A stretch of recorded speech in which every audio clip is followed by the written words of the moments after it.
Okay, good morning, boys and girls. Here's my first go out of our virtual lessons, meetings.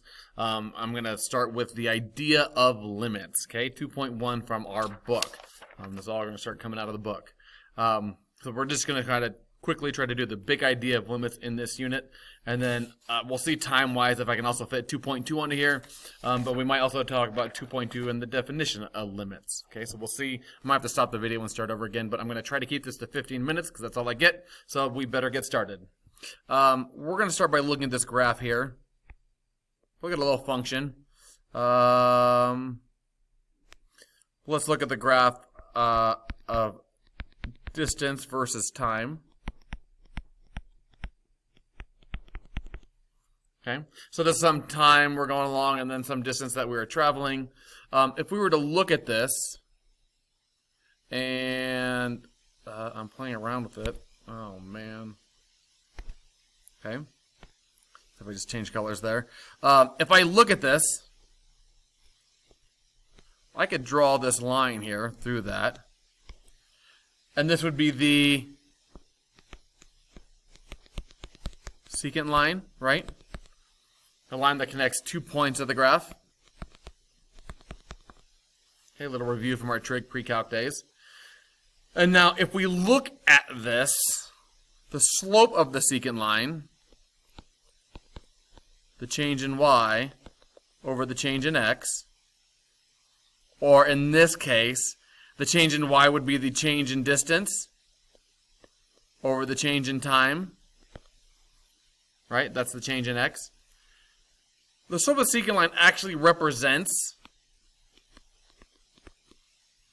our average velocity. If you're looking at your change in time, or sorry, the change in distance over the change in time, you're going to get your average velocity. If we're talking miles here, my change in miles over the change in time, that's, hours, miles per hour. Okay, that's how we find average velocity. This kind of is an important little thing here because as we move through stuff, okay, we're going to talk about your average velocity, or maybe this wasn't distance and time, maybe these were some other values. So the slope of the secant line just represents your average rate of change. Sorry, I'm kind of things up, so I'm hoping my handwriting is turning out okay. Hopefully my writing with my talking is going to all work out for the best here. Okay, so the slope of the secant line represents the average velocity in this case, or just in general is our average rate of change. You're going to want to have those two things kind of, synonyms in your mind, so to speak. Okay. We're going to get to limits here in a second. Changing up, though, different color. Now, new line.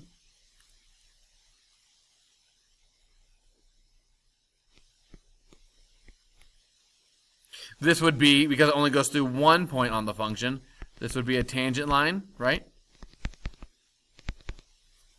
Squeezing a lot of stuff in there.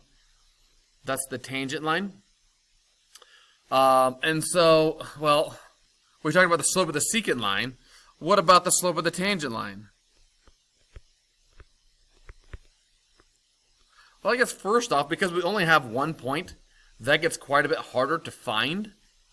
How do I find the slope of the tangent line? That's one of the dilemmas that we are going to deal with, and that's one of the things that as we move through our whole chapter on limits, that's one of the big ideas that we are going to work towards, is finding the slope of the tangent line. So we're going to come back to that as we move through this unit. We'll get there eventually. Let's talk more about what it represents, though. Okay? If the slope of the secant line was the average rate of change, the slope of the tangent line is the instantaneous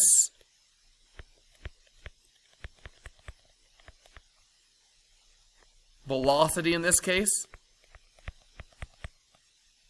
or the instantaneous rate of change.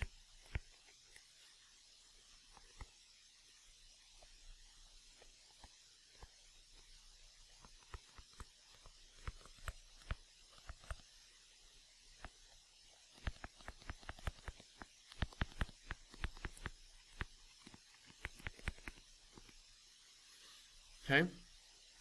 And so we're gonna get into this idea of limits, the way that we're gonna try to work towards getting the slope of the tangent line. If I look at the slopes, and again, I can't remember. I'm not again because generally they start getting at this idea in pre-calc, and so I don't know how much you guys have done to this yet. But if I wanted to get to the slope of the tangent line, I could look at the slope of the secant line. And as I move this secant line closer, these points closer and closer and closer, do you see how the slope of this secant line is becoming a better and better approximation to the slope of the tangent line? And so that's the idea that we're going to kind of get at in this chapter. So the whole thing is, I want to take that secant line and move it closer and closer and closer, so the slope of the secant line becomes a better approximation for the slope of the tangent line. And that big idea is what we're going to try to get after with a lot of this very first section, and that leads us into a lot of our discussions that we'll have later on in the unit. Okay, so that's kind of where we're going to start here. Let me zoom out of here. Let's see. Oh, look at that. Perfect. So now just some problems kind of having to deal with this. Ooh, hello. Blank slate. Move over a little bit. There we go. All right, so first problem, kind of dealing with this. First off, when we're dealing with this in calculus, S of t, the position of an object. Okay, I'm not sure how far you guys are in chemistry yet.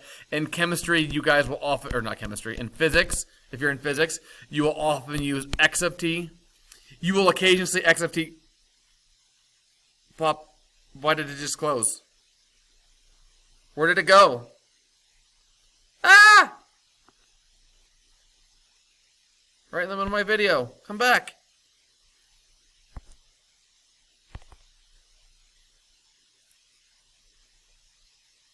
That was really weird. And now we're wasting time. Sorry, boys and girls.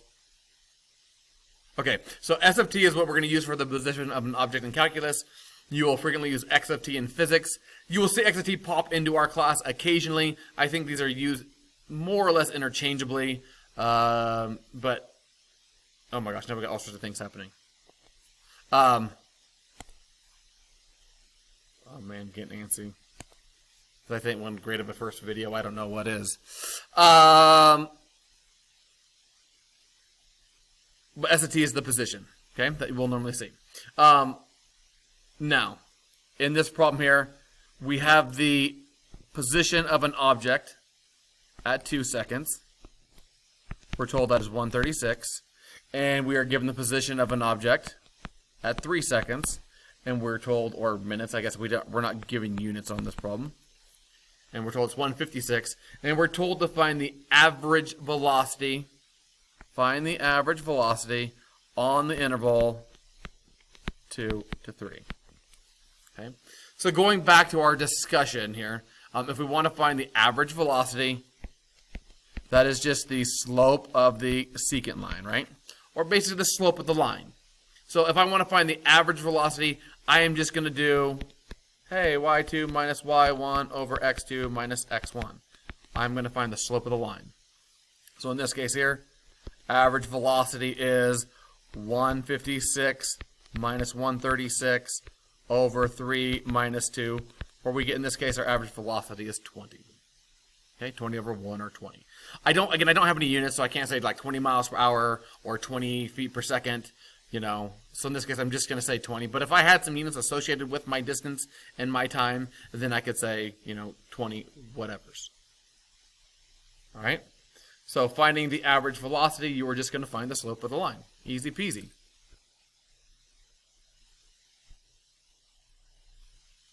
Okay, zoom in here. All right, next problem we're going to do.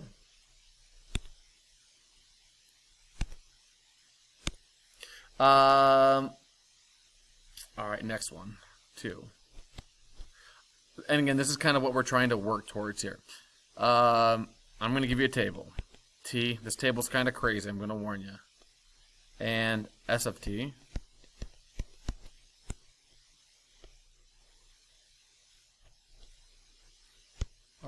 So at time t equals 2, we're at 56. At 2.0001, we are at, oh man, I'm going to have to write small here. We're at 55.999, and I knew I was going to run out of room, 59984. Okay. At 2.001, we are at 55.995.984, and at 2.01, the position is 55.9584. Again, I pulled this problem from the book. I don't know why they get so saucy with their numbers, but they did. All right, what we're going to do with this is we want to find the average velocities on the intervals from 2 to 2.01, and then 2 to 2.001, and 2 to 2.0001. Just kind of pointing out what we're doing here is we're basically doing what we talked about in above right here. Back out our line. I'm starting at 2, and then I'm going to 2.01, and then 2.001, and then 2.0001. I'm moving that second point closer and closer to my original point on this table. Okay? And so what we're going to try to do is we're going to look at the slopes of these secant lines, and we're going to say, hey, with the slopes of these secant lines, can we make an approximation then for the slope of that tangent line? As these points get closer and closer together, this should become a better and better approximation. So if I was going to find the average velocity here, this would be your, 50, and I might only set up the first one here, 55.9584 minus 56 all over 2.01 minus 2. And if I go and do this, I'm going to find that my slope is, I'm going to cheat here, you probably would pull out your calculator, I would say under normal circumstances. But I'm going to find that the slope here is like, oh, I went back too far. Sorry. My slope is like negative 4.16. Well, after the time I looked it up, you probably could have done quicker on your calculator, or I could have done quicker on the calculator. So that is the slope of the secant line between 2 and 2.01. Okay? I'd want to go do the same thing for B. And since it's just finding slope, we should be good at finding slopes. So I'm just going to give us these average velocities. In the part of the homework tonight, you might have to go actually find them. But here I'd get negative 4.016 if I found that average velocity. And here if I did this one, I'm going to get negative 4.0016. And so you can see, as I'm getting closer and closer to this point, it looks like our average velocity, those average velocities are approaching an instantaneous velocity at 2. So I could probably hypothesize that at t equals 2, the slope of the tangent line, or the instantaneous velocity, the instantaneous rate of change, these are all synonyms, is going to be negative 4. I wrote 2, and I don't know how to erase on this thing. Erase. It looks like those average velocities are approaching the instantaneous velocity of negative 4. And we could try to make that hypothesis. Okay? My notes.